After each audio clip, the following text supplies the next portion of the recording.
50 na biktima umanong pananakit at sapilitang pagtatrabaho sa Pogo. Kick his body because he never met the they are required to get 10 plus clients per day.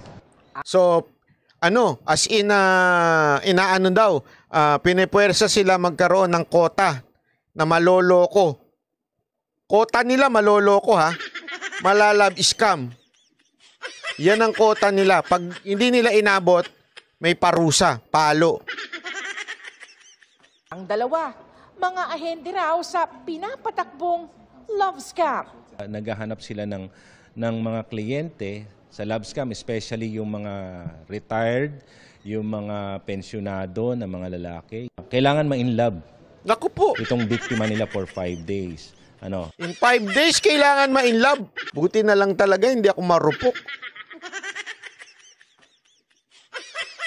Hindi, kasi alam mo, maraming ganyan. Nagme-message sa'yo. Tapos ang profile pic, parang ang gagandang mga babae. Buti na lang, di ko binabasa. Buti hindi ako marupok sa mga ganyan. Love scam yan eh. And then, support day, nung pakikipag-communicate nila dito sa biktima nila, kailangan ma-introduce na... Meron ditong Bataan ni Isguero. Nakapasok ang Pogo dito sa Pilipinas dahil kay tatay. Ayan, yung mga Bataan ni Isguero yan eh. Obsessed kay Duterte. Pinaliwanag na nga noon pa nagsimula yan eh. Wala talaga. Pagkasarado na talaga isip mo, ay, naku, wala talaga. Nila sa crypto. Ang isa namang ito, hirap na makalakad dahil sa bali sa balakang. Tumalon kasi siya mula sa gusali para makatakas. Nauna na kasi siyang tumakas sa isa pang Pogo sa Pampanga. Nako. Pero sa pilitang kinuha para sa Pogong ito sa Pasay. Tumalon siya sa bus. Parang may nakakita ng mga... Tapos dinala siya doon sa Gala Station. Tapos doon kami, na-detain kami doon ng 7 days na yata yun. Tinubos sila doon. Binalik kami dito. Baka i-refer namin for investigation, most likely sa NBI, para malaman kung totoo ba yung kwento at kung may pananagutan ba dapat yung mga pulis na sa kanya. Kita nyo? Nakatakas. Ibinalik sila. Doon sa opisina. Ang gago, di ba? Yan yung sinasabi ni Alunan. Ang talagang tunay na kaaway natin ay hindi ho yung ibang lahi. Ang tunay na kaaway natin ay yung mga mismong kababayan natin na nakukurap ng ibang lahi. Isipin mo, tumakas na nga yun, no? Tapos ibinalik pa. Kaya dapat talagang imbestigahan yan. Kasi sa totoo lang they are corrupting yung ating mga kapulisan. Hindi ko nga maintindihan kung kapulisan lang ba na-corrupt nila o pati immigration. At kaya sila malaya nakakapunta dito. Diba? Antindi. Sinusubukan namin makuha ang pahayag ng Quezon City Police District tungkol rito. Pero wala pa silang tugon. Matinding takot raw ang dahilan. Kaya sinubukan niyang tumakas mula sa Pogo sa Pasay. Kanino po siya takot? At ano yung kinakatakot niya? Sa boss, baka anuhin siya. Baka bugbugin. Kung binubugbog, ganun lang. Kinukuryente. Sinasampal, ganun. Binapalo. Pag may kasalanan sila, yun binubugbog. Samantala, samot-saring kontrabando ang diniskartehang maipasok sa gusali. Tulad ng alak na inililipat sa bote ng mineral water. At sigarilyong ipinasok sa lalagyan ng cup noodles. It's no me, I don't know. 27 pulis kasama ang mismong Chief of Police ng Pasay ang pansamantalang inalis sa pwesto habang iniimbestigahan. Alam mo, at least talaga medyo pati ho yung Chief of Police ng Pasay natanggal sa pwesto. Ulitin natin baka sabihin na naman na iba, pwesto lang naman yan, lilipat lang naman. Tandaan natin, yan ang unang step na pwedeng gawin ng PNP chief o ang liderato ng PNP. Tandaan natin, hindi basta-basta silang pwedeng tanggalin. Kailangan silang makasuhan muna. Kasi pag tinanggal lang sila basta-basta, hindi ho yun. Makakasuhan ho yun nagtanggal. Gets ho natin? Kasi una-una, wala pa namang, hindi naman sila nahulin akto na may ginawa. Ngayon, iniimbestigahan pa lang at kung sasampahan man, I do not know kung sasampahan man ng kaso ng PNP, itong mga PNP chief ng Pasay, kailangan nilang patunayan na talagang they were involved. Di ba? Yun yung tinatawag na process. Kailangan talaga niyan. Hindi naman po pwedeng tanggalin kaagad. Kasi iba dyan, masyadong wala akong alam sa proseso Hindi, tanggalin kaagad dyan. Nandali ho, kailangan mo munang makasuhan yan bago matanggal. Or else, yung magtatanggal, makakasuhan. Gets natin? Possible neglect of duty, how come hindi po nila na-detect yung presence ng mga illegal activities dun sa areas. Dati nang sinabi ng PAOK na nang bigay ng paunang intelligence sa lugar ang Pasay Police.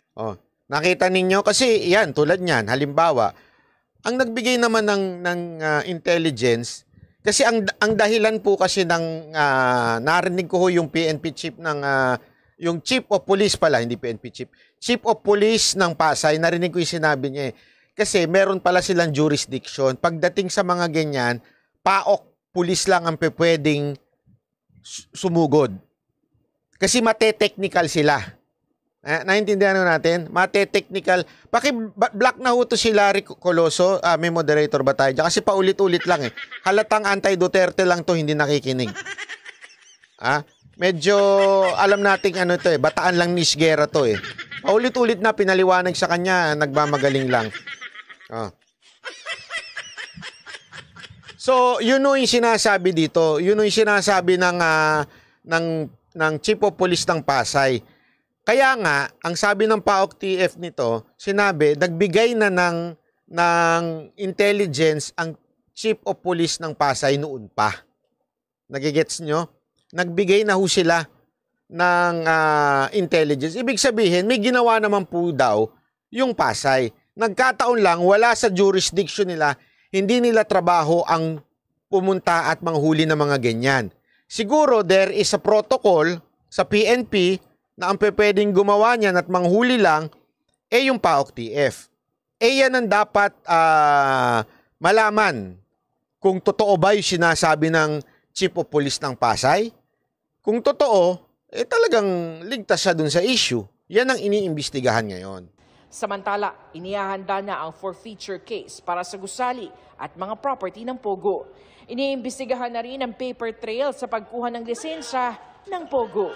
Nais namin kausapin ang PAGCOR at ang LGU para malaman kung bakit nagagano na parang recently lang kinancel na yung registration nitong establishment na to. Alam mo, Yusek Felix, anong pangalan nito? Yan. Yusek Nicolas Felix T. ng Department of Justice. Alam mo, mahihirapan kayo. Maniwala ka sa akin. Sa dami ng pumapasok dito, mahihirapan kayo. Sabihan mo na lang yung boss mo, Sir, baka pwede nating patigil muna. Pahirapan naman makapasok itong mga inchik. Di ba? Siguro maganda yun. Magandang sabayan mo yung sekretary mo. Pahirapan naman natin, pinadalian pa natin sila makapasok Kaya lang, baka masiba ka na. Kaya mabuting sakay ka na lang muna sa Agos. Biro lang po, biro lang Para malaman kung bakit nagagano na parang recently lang kinancel na yung registration nitong establishment na to. Tapos after 1 month, nagkaroon na ng bagong registration. At makita naman natin, hindi naman siguro within 1 month magagawa lahat to. Para sa GMA Integrated... Yun ang problema dito, nakikita ko. Paano nangyaring, sabi nga nung Yusek, paano nangyaring ang bilis mabigyan sila ng permit? Noong una, natigil sila, tas within months ba yun, nabigyan kagad. Ang hirap pa naman kumuha ng permit sa City Hall. Unless, hindi natin sinasabi yung mayor kagad ng Pasay, maaari kasi tandaan natin na lawakan din natin ng isip. Minsan kasi yung mga ganyan, hindi na yan pinakikialaman ng mayor. Usually, yung mga tauhan niya sa baba na yan Diba? Hindi natin alam. Pero gayon pa man, dapat imbestigahan yung LGU ng Pasay. Paano nakakalusot yung ganyang negosyo dyan? Diba? Yan dapat tingnan natin. Tanungin natin yung mayor Bakit nakalusot? Kasi posible naman din na tama yung mga papel. Diba? Malay natin, tama naman yung in-applyan. Mali nga lang yung ginagawa. So, there should be a way for the municipal authority o sa LGU to check kung tama ba yung permit na ibinibigay o yung dokumentong isinasagmit ng mga POGO. Dapat dalawin nila. Kailangan maging proactive sila. Puntahan talaga nila, siguraduhin nila na tama yung permit. Kasi alam mo, hindi mo naman yan eh. Halimbawa, legal ang POGO sa Pilipinas as of now. So mag-a-apply sila as POGO. Ikaw, hindi mo naman pwedeng hindi payagan. Ikaw naman na makakasuhan dyan.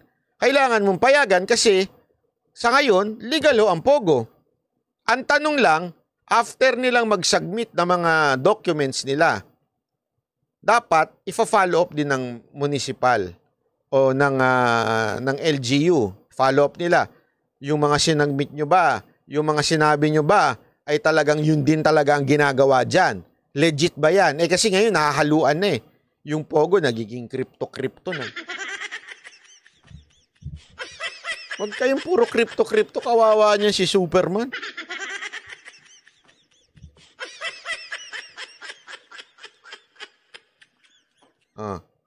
Sabi dito, naku bay, madaling kumuha ng business permit sa Pasay at ang pumipirma niyan, Mayor. Alam ni Calixto yan. Nagkalat ang POGO dito. Yun na nga, hindi naman niya pwedeng hindi pirmahan yun eh. Kasi legal po ang POGO. As of now ha, ang punto dito, sana i-follow up nila. After nila mabigyan ng permit, dalawin nila. I-check nila, POGO lang ba talaga to? O may nangyayaring prostitution dito? O may nangyayaring crypto dito? Dapat i-double check. Dapat maging proactive na ngayon ang Pasay. So, nananawagan tayo sa Pasay, sa mayor ng Pasay na si Calixto, na sana maging proactive po tayo kasi mukhang nalulusutan kayo.